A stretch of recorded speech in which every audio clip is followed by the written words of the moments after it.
السلام علیکم ناظرین، میں ہوں آپ کا میزبان راشد علی اور آپ دیکھ رہے ہیں میرا یوٹیوب چینل RS TV۔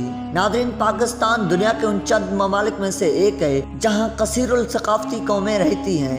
اس میں کوئی بھی شک نہیں کہ پاکستان کے چاروں صوبوں گلگت بلتستان اور آزاد کشمیر کی ثقافت ایک یا دو صدیوں کی تاریخ پر نہیں بلکہ صدیوں کی تاریخ پر مبنی ہے۔ انڈس سویلائزیشن کا شمار دنیا کے قدیم ترین تہذیبوں میں کیا جاتا ہے اور پاکستان کو یہ اعزاز حاصل ہے کہ یہاں پر موہنجودڑو اور ہڑپا سمیت ٹیکسلا جیسے قدیم تہذیبیں موجود ہیں۔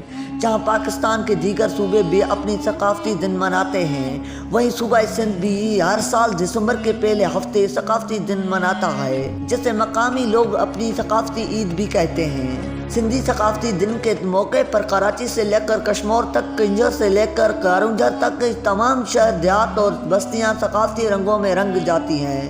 سندھی ثقافت دن کے موقع پر دارالحکومت کراچی، حیدرآباد، میرپور خاص، سکھر، نواب شاہ، خیرپور، لاڑکانہ، شکارپور، دادو، ٹھٹا، گھوٹکی اور تھرپارکر سمیت صوبے کے تمام چھوٹے بڑے شہروں کے پریس کلب اور آرٹسٹ کونسل سمیت دیگر ثقافتی اداروں میں خصوصی تقاریب کا اہتمام کیا جاتا ہے۔ سندھی ثقافت کے دن کے موقع پر تمام لوگ اپنی ثقافتی لباس پہن کر اپنی ثقافت سے محبت کا اظہار کرتے ہیں۔ مرد ادرک کے ساتھ ٹوپی اور زیادہ تر سفید لباس پہن کر اپنی ثقافتی عید مناتے ہیں، جبکہ خواتین ادرک سے تیار کپڑوں سمیت دیگر ثقافتی لباس پہن کر اپنی خوشی کا اظہار کرتی ہیں۔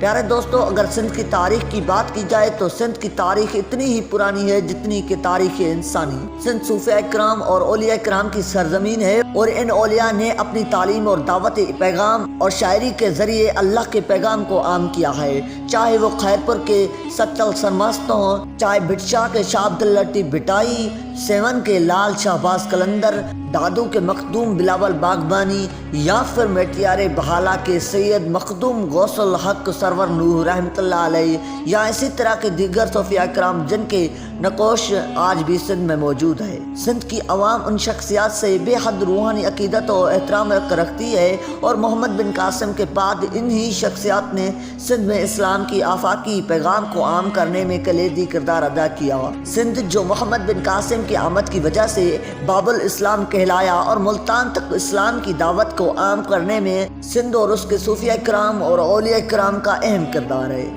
سندھ کی تاریخ اس قدر قدیم ہے کہ تاریخی شواہد نہیں ملتی۔ تاریخ سے صرف اتنا معلوم ہوتا ہے کہ آج سے ہزاروں برس قبل آریہ جب اس خطے میں آئے اس کا نام سندھو رکھا۔ آریہ اپنی زبان میں سندھو دریا کو کہتے تھے، وہ اس کو سندھو کہتے رہے مگر رفتہ رفتہ اسے سندھ کہنا شروع کر دیا۔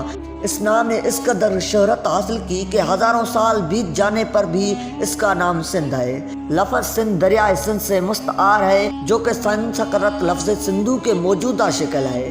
وادی سندھ کی تہذیب 3300 سے لے کر 1700 قبل از مسیح تک قائم ہونے والی انسان کی چند تہذیبوں میں سے ایک تہذیب ہے جس نے تاریخ پر ان منٹ نقوش چھوڑے۔ اس کا فروغ دریائے سندھ اور اس کے معاون دریاؤں کے کنارے پر شروع ہوا۔ اسے ہڑپا کی تہذیب بھی کہا جاتا ہے۔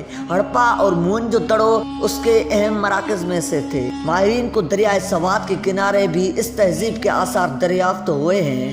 اس تہذیب کے باسی پکی اینٹوں سے مکانات بناتے تھے اور ان کے پاس سفر کے لیے بیل گاڑیاں بھی تھی۔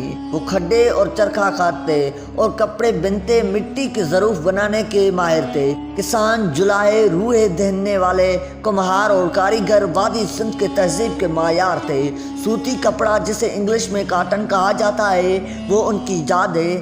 لفظ کاٹن ان کے لفظ کانٹا سے بنایا ہے اور شطرنج دنیا کی تہذیب کے لیے انمول تحفے ہیں۔ وادی سندھ کی تہذیب نے ہزاروں سال سے زمانہ کو حیرت زدہ کر دیا۔ مورخین کے مطابق آریاؤں نے سندھ کی جتنی بھی علاقے فتح کیے ان کا نام سندھ ہی رکھا۔ حالانکہ وہ پنجاب کی سرحد سے بھی آگے بڑھ گئے مگر انہوں نے نام میں کوئی تبدیلی نہ کی۔ جب آریاؤں نے گنگا تک کا علاقہ فتح کر لیا تو انہوں نے اس کا نام آریہ ورد رکھا مگر ہندوستان سے باہر اس نام کو پذیرائی حاصل نہ ہوئی۔ آریاؤں نے اپنے لہجے میں سندھ کو ہند کہا اور یونانیوں نے ہند کو بدل کر اند کر دیا۔ اند سے انڈیا ہو گیا۔ انگلش زبان میں چونکہ دال کا لفظ نہیں اس لیے وہ انڈیا کہلایا۔ पहले सिंध का इतलाक जिस इलाके में होता था वो तवील चौड़ा फैला हुआ था। राजा दहर की हुकूमत के दौर में जिस मुल्क को सिंध के नाम से मौसूम किया गया था वो मगरब में मकरान, जनूब में बहरे अरब और गुजरात, मशरक में मौजूदा मालवा के वस्त और राजपूताना और शुमाली हिंद में मुल्तान से गुजर कर जनूबी पंजाब के अंदर वसी और अरेज की था। मोरखीन इस सारे इलाके को सिंध कहा करते। सिंध ज़माना कदीम से अपने दामन में तहजीबी वर्षा सोए हुई है। दस्तियाबी तहकीकी शवाहिद के मुताबिक दरावड़ी आबादकारों से कबल यहाँ 7000 कबल मसीह में मुख्तलिफ कबाइल आबाद थे। दरावड़ी बाशिंदे तकरीबन 4000 कबल मसीह में वादी सिंध में आकर आबाद हुए। मोहनजोदड़ो से मिलने वाले आसार कदीमा के मुताबिक दरावड़ी कौम अपने इल्म व फन में यकता थी। वो काश्तकारी और तिजारत से वाकिफ थी। वो एक तहजीबी कौम की ज़िंदगी गुजारते थे। उन्होंने 5000 साल कबल यानी 300 कबल मसीह में इल्मी और फ़नी तिजारत के लिहाज से अपनी असरी अशूरी ममासी हिंदुस्तानियों को हम पला खड़ा कर दिया। कदीम दौर में वादी सिंध के दामन में कई शहरी मराकज़ कायम थे जिन्हें बाकायदा मनसूबा बंदी के तहत तामीर किया गया। आज के जदीद निज़ाम के मुताबिक आबाद किए गए इन शहरों में पुख्ता शाहराइन और फ़राइमी नकासी आब का ज़ेर ज़मीन निज़ाम कायम किया गया था। लेकिन किसी भी वजह से वादी सिंध के ये अजीम मराकज़ तबाही से दो चार हो गए।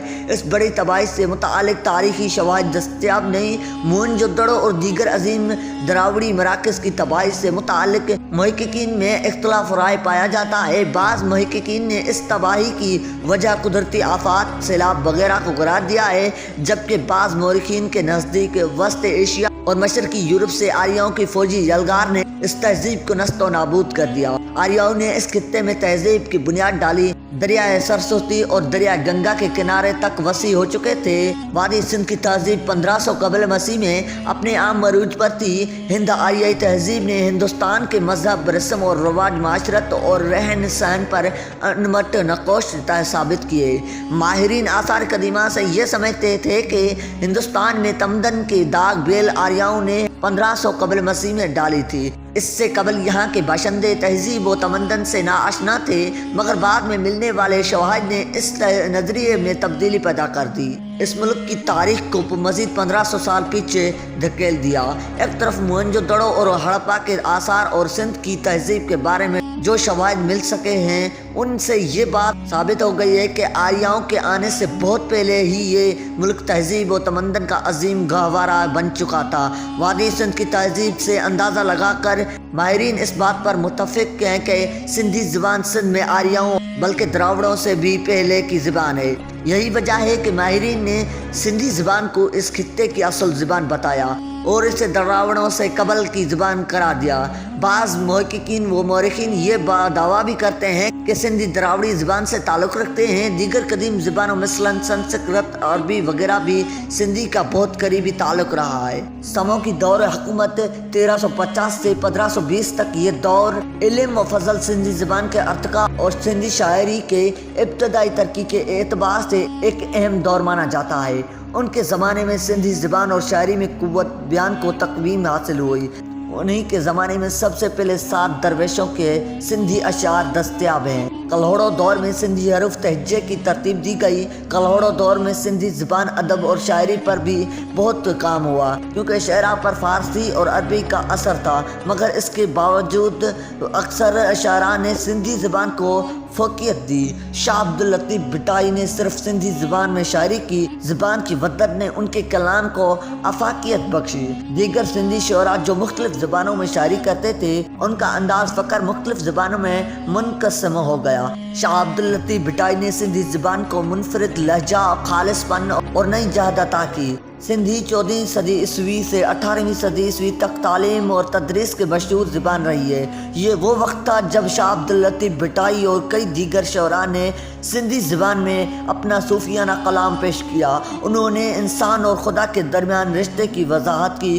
कुरान करीम का सिंधी ज़बान में तर्जमा किया गया जो 12वीं सदी ईस्वी से पहले किया गया था।